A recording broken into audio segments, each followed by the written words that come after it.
Hola, cincuentins. Hoy estamos con la doctora Cecilia de Monroy, quien nos honra aquí con su presencia. Gracias. Para podernos platicar sobre unos mitos importantes y las verdades que tenemos que descubrir los cincuentins. Así que estaremos hablando con ese tema, ¿verdad, Nora? Y vamos a ir agradeciéndole aquí a la doctora que nos dé este muchas tiempo. gracias a ustedes por tomarme en cuenta. Este mes que es tan importante para la prevención del cáncer, nos hemos dado aquí la tarea de venir al Centro Internacional del Cáncer, con quien estamos realizando esta campaña Diálogos Rosa, que es para ti, cincuentín, para que puedas estar verdaderamente informado de primera mano con los doctores expertos. Y sobre todo tomar conciencia de lo importante que es hacernos nuestros exámenes, ¿verdad? Y sobre todo estar siempre pendientes de nuestra salud, porque cada vez está más comprobado que si prevenimos podemos tener una buena calidad de vida. Excelente lo que han dicho las dos, me quitaron las palabras de la boca. Doctora, usted es oncóloga clínica. Soy así que oncólogo clínico, sí. cuéntenos, porque los cincuentins no sabemos muy bien cuál es el papel, digamos, de un oncólogo clínico. Antes la oncología solo se dividía en oncología general, pero ahorita ya hay tres grandes ramas. La oncología clínica, que es específicamente el que hace el diagnóstico, da quimioterapia, y es la que dirige y le dice al paciente si necesita o no una cirugía o una radiación. Digamos que nosotros lo llamamos como el maestro de la orquesta, y de nosotros va a depender si el paciente va hacia una cirugía oncológica, hacia una radiación o simplemente a una quimioterapia, o incluyen las tres ramas. O sea, cada rama especializada. Exacto, porque a veces puede suceder que me llegue un paciente con un cáncer, pero ese paciente yo lo visualizo y digo, no, esto es de cirugía, no me corresponde a mí, entonces lo tengo que redirigir a cirugía oncológica. Y ya operado, entonces ya me corresponde evaluarlo a ese paciente. Lo bueno es que aquí está un equipo de expertos, ¿verdad? Especialistas en el Centro Internacional del Cáncer, que pueden ayudar pues, en cualquier tratamiento, ¿verdad? Exacto, y la ventaja de estar en un lugar donde habemos varias ramas es que yo me levanto del escritorio porque tengo dudas y le digo a mi compañero, mire, yo estoy con dudas si esto es operable o no, me ve las placas, ve el paciente, no doctora, por el momento no se opera, entonces ya se relacionamos y nos ponemos de acuerdo. Y de esa manera se acompaña también Exacto. al paciente en todo pues este diagnóstico y fíjese que en su proceso. Y la ventaja de estar todos en un mismo lugar, no me van a dejar mentir, que a veces el paciente, usted lo ve en un consultorio y dice vaya con el cirujano, y el paciente sale de ese consultorio y nunca va donde el cirujano por diversos motivos, miedo, no lo conozco, yo no. Entonces, no sé quién exacto, entonces tenerlos todos en un solo lugar, sabemos que solo se cambia de una habitación a otra, con el experto, con el otro, entonces tenemos esa relación. Qué bueno, puedo sentirse tranquilos de que están en buenas manos con un equipo de especialistas. Exacto, esa es la Muy idea. bien, hoy vamos a hablar sobre los mitos, doctora. De acuerdo. Así que empieza ahí Nora con sus preguntas. Sí. Uno que nos llama bastante la atención es el tema de la edad, y también si es un factor hereditario que uno tenga pues un diagnóstico. Ok, lo importante de este tema que están abarcando de los mitos es que hay que resolverlos, porque esos mismos mitos no permiten que el paciente llegue a tiempo. Correcto. Entonces, en cuanto a la edad, entre más temprana edad sea un cáncer, se considera más agresivo. ¿Por qué? Porque el cáncer en los libros de medicina se establece como una enfermedad de edad avanzada. O sea, a medida que nosotros vamos creciendo, nos vamos deteriorando en todos los sentidos, ya no vemos bien, nos duele la espalda, se nos sube el azúcar, tenemos hipertensión arterial, entonces sabemos que el cáncer es la degeneración de células y probablemente vamos a ver al final de la vida algún cáncer, pero digamos que es lo rutinario, pero ver un cáncer de 20 años en una etapa 4 con metástasis, uno dice, ¿y qué está pasando aquí? Sí. Entonces ahí viene el factor que habla ella, hereditario. Si tenemos un cáncer en una etapa que no corresponde, tenemos que ir a buscar si hay algo genético, porque no es lo usual, no es lo normal. Ahora, no significa que si yo tengo un cáncer a los 50 años es que es hereditario, no. Va a ser hereditario si yo ya tuve una mamá con cáncer, una hermana con cáncer, una abuela con cáncer, entonces probablemente sí es hereditario, pero si es la única persona en la familia, no tiene nada que ver la herencia. Absolutamente. O sea, pero nos referíamos más que todo porque hay personas que dicen mi mamá tuvo cáncer, entonces lo más probable es que yo lo desarrolle. Y no necesariamente. Y ese miedo, yo creo que no, ¿verdad? Que no es así. Con esta explicación que le acabo de dar, si su mamá tuvo cáncer a los 80, no significa que usted va a tener un cáncer hereditario. Probablemente su mamá, si los tuvo a los 30, probablemente sí, porque lo tuvo en edad temprana su mamá. y puede ser que ella genéticamente se lo herede a usted. Entonces todo va a depender de la edad. Yo necesito establecer a los pacientes que no necesariamente, a veces me dicen, doctor, y qué raro que tengo cáncer, pues si nadie en mi familia, es que no necesariamente va a haber en la familia para tener un cáncer. A veces son su estilo de vida, qué es lo que come, qué es lo que toma, que si hace ejercicios, si está aspirando pintura, si está rociando insecticidas, o sea, todas las cosas que nos afectan. El entorno y también el estilo de vida. Por eso parte de la historia clínica, cuando usted está con su paciente, a veces se molestan los pacientes, es cuál es su ocupación. Y no es porque queramos saber qué es lo que hace, porque económicamente saber qué es lo que tiene, sino que para saber si no está expuesto. Yo tengo pacientes que me dicen, doctora, yo tengo un cáncer de pulmón y probablemente es porque trabajé en una refinería, en cuartos cerrados, con petróleo, entonces uno ya va relacionando todos esos antecedentes. Qué interesante, sí. Por eso se le pregunta ese aspecto. La otra pregunta que teníamos, doctora, el pelo, que tanto nos cuidamos, ¿verdad? Nos encanta el pelo, entonces en todos, como sabemos que hay diferentes tratamientos, de acuerdo al tipo de cáncer, hay quimioterapia, hay radioterapia, hay terapia hormonal. ¿En todos los tratamientos se cae el pelo o solo en un tipo de tratamiento? Lo que pasa es que la mayoría de la caída del pelo se debe a que cuando la quimioterapia entra al cuerpo destruye todas las células, toditas. O sea, no va a destruir solo las malas, sino que arrasa con todo. Entonces parte de las células que se van de primera vez son las del pelo. Entonces es la primera parte en que nosotros sabemos por un lado que la quimio está funcionando. Ahora hay quimios que no botan el pelo, entonces la gente a veces dice que no está funcionando porque no se me cae. No, entonces hay que explicarle al paciente que esta quimio sí bota y la otra no. Y no significa que sea más efectiva o no, sino que son diferentes mecanismos. Y tenemos muchas quimios que no bota el pelo, pero sí lo hace el frágil, sí lo hace quebradizo.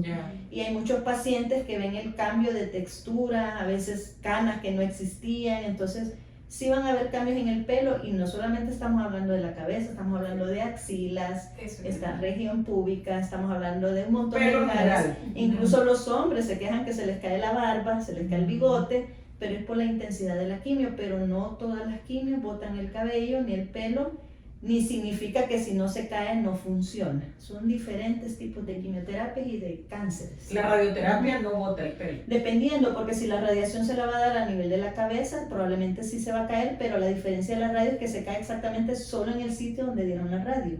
Por decir, un huequito. En cambio la quimio se cae es más focalizada. Exacto. Así es.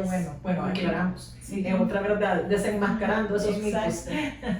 Bueno, doctora, tú tenías otra. Sí, también tenemos otra pregunta que es sobre el tipo de alimentación, porque hay mucho mito que comer muchas cosas dulces, también incluso los carbohidratos refinados tienden a generar esa insulina y todo eso puede ir desarrollando el cáncer, que las células se alimentan. Y bien importante hablar sobre ese mito, porque tengo gente que viene a iniciar una quimio con 20 libras menos. Entonces cuando le pregunto, ¿y por qué viene tan delgado? Es que me he quitado los lácteos, me he quitado el queso, me he quitado... ¿Y por qué se lo quita? Porque dicen... Entonces el problema es que este paciente ya está mal, está desnutrido y no está comiendo. Y entonces, ¿cómo va a tolerar un tratamiento? Ahora, mejor que esté gordito. Sí se ha visto que la obesidad está relacionada con el cáncer, ¿verdad? Porque se menciona que las hormonas se producen en el tejido graso. Entre más grasosos estemos, más hormonas, y en algunos casos las hormonas son producto de cáncer de mama, cáncer de ovario, todo lo que tiene que ver con el sistema reproductivo. Entonces, ¿qué es lo que se hace? Si el paciente tiene un cáncer de mama, ¿cómo le voy a prohibir yo comer algo bueno si la mama no tiene nada que ver con la digestión? Si yo tengo un cáncer de colon, de estómago, de páncreas, necesariamente sí voy a poner una dieta, pero no porque los alimentos causen cáncer, sino que el sistema digestivo está dañado. Y si usted come cualquier cosa va a hacer que vomite, que le dé diarrea, que le dé estreñimiento. Hay pacientes con cáncer de estómago que me dicen, ¿y por qué me arde el estómago? Señor, porque tiene cáncer de estómago. Está dañado. Exacto. Ahora, si yo tengo un paciente que tiene cáncer de piel, yo le puedo decir, puede comer carne de vez en cuando, la carne no le va a hacer nada a la piel. Pero si tiene uno de colon, le puedo decir, le prohíbo la carne. Entonces, la comida, al igual que la caída de cabello y todas estas cosas, dependen del cáncer. Lo que yo le solicito a la gente después de un tratamiento de cáncer es vida saludable, bájale a los carbohidratos, a los azúcares, pero no deje de celebrar un cumpleaños con un pastel, pues que vayan a ser tan radicales como para dejar de comer algo. Y ahora dejar de sí, ya, vivir. si ya su estilo de vida es más saludable, pues qué bendición, ¿verdad? O sea, ya se lo deja por convicción propia. Pero yo tengo algo que se repite mucho y es que el paciente entra en el proceso del cáncer, se deprime, se frustran, bajan 30 libras de peso, andan corriendo, se ponen en fitness y ya después de que ha pasado todo ya viene empezando 200 libras. Entonces yo digo, bueno, ¿y qué pasó? Y no habías estado bien fit. Es que como ya estoy normal, o sea, no es así, hay que mantenerse bien, o sea, no es que ya estoy bien y mantenerse bien no significa aguantar hambre, sino que dieta saludable, o sea, de vez en cuando su pan, de vez en cuando su carne. Lo que pasa es que a los pacientes no les podemos decir, mire, la carne no es mala porque van a empezar a comer carne, desayuno, almuerzo y cena. Cuando uno le dice el doctor, te puede tomar una copita de vino, hay gente que se toma una botella entera. Entonces es la manera como, le voy a dar un ejemplo, yo tuve una paciente diabética. Entonces venía con el azúcar alto, entonces yo le dije, por favor, solo una fruta al día. Total que venía con el azúcar al triple. Ajá. Y cuando le dije, ¿qué pasó? Es que me comí una sandía. Dios O sea, mío. porque- ¿Una sandía entera? Sí, porque yo le dije que era Oh una my fruta God. al día. Ujú. Entonces por eso hay que especificarle al paciente una porción, Porción un de cuarto fruta, con... sí. Wow. Eso es lo que hay Bueno. que explicarle a la gente. Doctora, Ujú. para ya ir terminando, los mitos en cuanto a los brasier con varillas, los desodorantes, Ujú. ¿qué tanto cierto es? No, no es cierto. Lo que pasa es que lo que sí les puedo decir es que la varilla lo que hace es que si el paciente tiene mucho gusto o un poco gusto, va a lastimar y va a dar dolor. Entonces el paciente relaciona ese dolor con que me salió un cáncer. No. El paciente que ya no tiene mama o que ha tenido problemas de quiste se les pide que no usen varillas, pero es más que todo por el efecto del dolor. En cuanto al desodorante no está determinado. Lo que sí se ha prohibido en Estados Unidos es el uso de un talco especial que sí se ve relacionado con cáncer de ovario y cáncer de Pero los desodorantes glúteo. comerciales No, que para compramos nada. no tienen... No tienen absolutamente ninguna función porque el cáncer no empieza en las axilas, el cáncer empieza en la mama y de la mama se va a la axila, entonces no tendría ni siquiera razonamiento de no usar un desodorante, o sea, no tiene. O sea, no está eso. No está establecido. Podemos establecido. tener gente que no usa desodorante y tiene cáncer igual, pues entonces no tiene nada. Lo que pasa es que el ser humano siempre anda buscando echarle la culpa a algo por lo cual tiene cáncer. Por ejemplo, hay gente que me dice, mire, que después de un golpe en la varilla del bus me salió el cáncer. Y yo les digo, no, el razonamiento es gracias a Dios que se golpeó porque se dio cuenta que ya había un cáncer. Ese es todo lo contrario, no es que el golpe le dio el cáncer, sino que se dio cuenta. O sea que nosotros tratamos de justificar el exacto. humano. Por Queremos saber- ejemplo, un paciente con cáncer de pulmón, yo le digo, ¿y usted fuma? No, solo he fumado 40 años, ya no fumo desde Solo. ayer. Entonces él se está Pero ya justificando no fumo. que no fuma ayer, Sí. pero toda esa nicotina, todos esos Sí. humos que se fumó 40 años se quedaron, entonces de alguna manera causa algún, y aunque usted me diga, ya tengo 5 años de no fumar, ya ahí se hizo el efecto en el Sí, pulmón. qué Entonces, importante es todo eso, la ¿verdad? gente que toma también porque tiene cirrosis, no sé, doctora, yo casi no tomo. Y entonces ya en la consulta sale la esposa cuando dice, mentira, doctora, tiene 20 años de estar tomándose un whisky todas las noches. Entonces, 20 años de un whisky, hay que contar las cantidades de alcohol, de calorías. Entonces, eso Claro. Sí. Sí, quizás a nosotros nos da hasta pena, ¿verdad? Sí. Porque uno dice, uy, qué pena decirle a la doctora, Sí. no le dije. Exacto. Pero Pero al que es final, importante porque al final nosotros, por ejemplo, en cáncer de hígado, en cáncer de hígado nosotros tenemos varios factores, el alcoholismo en la cabeza, pero también tenemos hepatitis. Y también hay que preguntarle, mire, ¿tuvo hepatitis cuando era pequeño? ¿Ha tenido hepatitis? O sea, hay que preguntar, porque si no, uno empieza, ¿este cáncer por qué? ¿Por qué? O sea, la pregunta nosotros no lo hacemos porque dependiendo del tipo de hepatitis, hay tipos de tratamientos y tipos de cánceres de Por acuerdo. eso lo importante poder En la descubrir entrevista, y descubrir, ¿verdad? Porque eso va a servir Y que en la para- entrevista digan todo, o sea, Sí. si aquí, en la entrevista no es que estamos juzgando, si usted tomó, pero yo no le voy a salir por qué tomó, no Sí. es mi función decir Juzgarlo. por qué, sino que de Exacto. preguntar, por favor, deme la información necesaria para yo poder tener los elementos para ayudarle. y para darle el tratamiento Exacto. efectivo. Así es. Eso es lo importante. Exacto, así es. Qué bueno, Así doctora. es. Nos ha abierto los ojos. Sí. ¿Hay algún otro mito que se nos quede que usted constantemente lo ve y que quiere aclararlo? O Bueno, algo que nos comentaban era el Ajá. mito de que cuando uno se hace una radiación tiene que quedar. Emite radiaciones. Emite radiaciones. Fíjese que la radioterapia no tiene esa función. Yo creo que lo que han confundido es cuando ponen yodoterapia, que es cuando hay cáncer de tiroides. Cuando hay cáncer de tiroides se pone un tratamiento específico que al paciente se aísla por 3 días en una habitación e incluso no se le permite la visita de nadie. Entonces ellos sí pueden estar irradiando, pero no tiene nada que ver con radioterapia. Nada, O sea, porque yo me acuerdo, Ujú. una amiga, de hecho, me comentó hace esos años de que acaba le había tenido, creo que aquí en la Ujú. tiroides, y le habían hecho una radioterapia, entonces la aislaban en su casa durante como Exacto. una semana, Pero ahí no podía su Pero familia. ahí es por el producto que usan en el tratamiento, que se ya. llama yodo. Entonces, ahí creo que sí hay problema. Entonces, pero no necesariamente. Es más, yo he tenido gente con sus recién nacidos que salen de una radioterapia y están con sus bebés y no pasa absolutamente nada. Sí, Qué o sea que bueno. lo importante es no creer en los mitos, sino más bien Informarse, ser exacto. conscientes y venir a chequearnos, A los ¿verdad? expertos. O sea, eso es lo No, más y tener importante. fuentes creíbles y confiables, como son los médicos del Centro Internacional del Cáncer y Hospital de Diagnóstico, donde estamos definitivamente felices porque contamos con su apoyo y podemos saber que es información fiel y verdadera. Gracias, Digna. doctora. Sí, digna. Sí, No, sí. ya les digo que cualquier cosa que quieran abordar, no solamente en el área de cáncer.